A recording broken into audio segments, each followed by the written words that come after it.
প্রাকৃতিক ভারসাম্য নষ্ট হতে বসেছে মানুষের বদলে।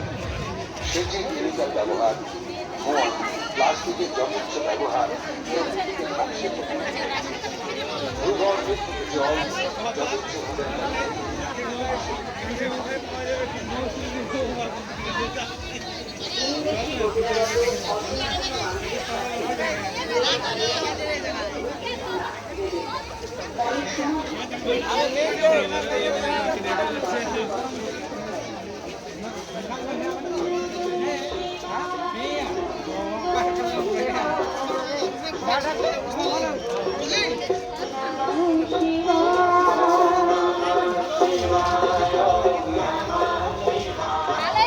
বৃক্ষচ্ছেদনের জন্য আজ পৃথিবী পশু এবং প্রাণীকুল মানুষের সহানুভূতি প্রার্থী। তাই আজ দরকার আমাদের প্রত্যেকের সচেতন।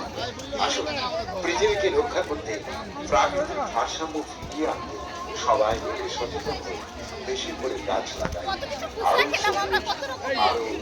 নির্মল